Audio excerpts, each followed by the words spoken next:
kembali berjumpa dalam edisi khusus Rangkuman Sekolah Sahabat 5 menit bersama Maka Menteng.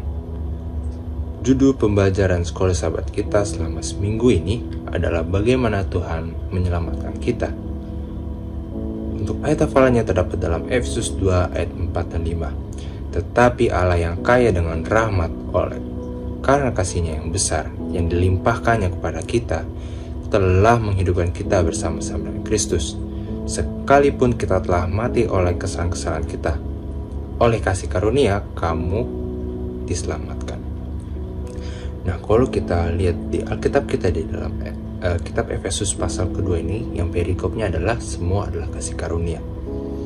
Nah, dari Efesus pasal 2 ayat 1 sampai 10, di mana ayat ini memberikan seperti kisah penyelamatan yang bagus dan memberikan kepada kita pandangan yang dekat dan pribadi tentang misi penyelamatan yang paling agung dan terluas sepanjang masa, yang dimana upaya Tuhan untuk menebus umat-umat manusia. Nah, terlepas dari campur tangan Tuhan, manusia tidak hanya didominasi oleh kekuatan eksternal pada pelajaran hari Minggu. Nah, kalau dijelaskan pada pembelajaran sekolah sahabat kita ini, kekuatan eksternal itu dijelaskan pada Efesus 2 di mana adalah kuasa iblis.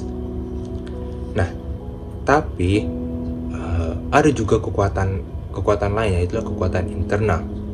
Nah, kekuatan internal itu adalah hawa nafsu daging atau kehendak daging, yang dimana kita tahu ketika kita mengikuti kehendak daging kita adalah pasti yang jahat.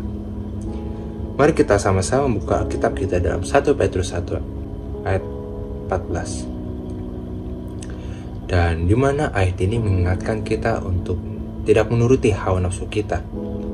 Dan dijelaskan juga di dalam Roma 8 ayat 7, yang dimana ayat ini sangat menegaskan di mana yang hidup dalam keinginan daging tidak mungkin berkenan kepada Allah.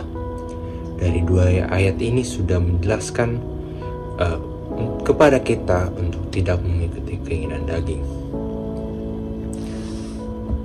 Kita tidak hanya bersaing dengan perbuatan-perbuatan dosa, tetapi dengan inti dosa.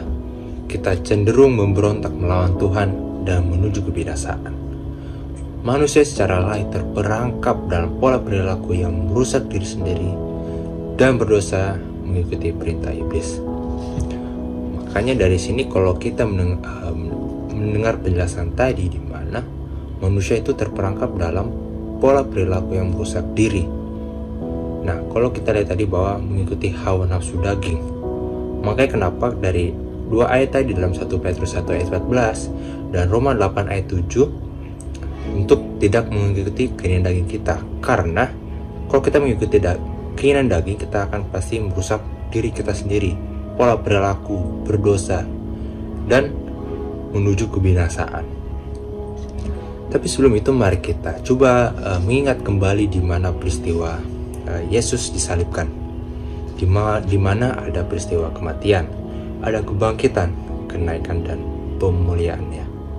Nah, kalau kita lihat dari peristiwa ini adalah di mana peristiwa Yesus itu memperoleh kemenangan atas semua roh dan kekuatan jahat yang berkuasa di atas kehidupan orang-orang percaya. Daripada berakar pada kualitas mereka sendiri, keselamatan mereka berakar pada kasih Allah yang tidak dapat dijelaskan. Dan makanya tadi sesuai dengan ayat inti kita di dalam Efesus 2 ayat 4 dan 5, di mana yang terakhir itu adalah kasih karunia, oleh kasih karunia kamu diselamatkan. Maka itu Paulus berpikir bahwa kasih karunia Allah itu adalah sesuatu kekayaan atau harta yang nilainya tidak terduga. Dan kasih itu adalah tidak dapat dijelaskan berdasarkan nilai apapun dalam objek cinta itu.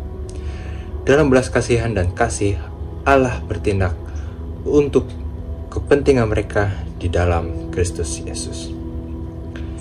Nikmati terus pelajaran Sekolah Sahabat bersama Maka Menteng, Jakarta.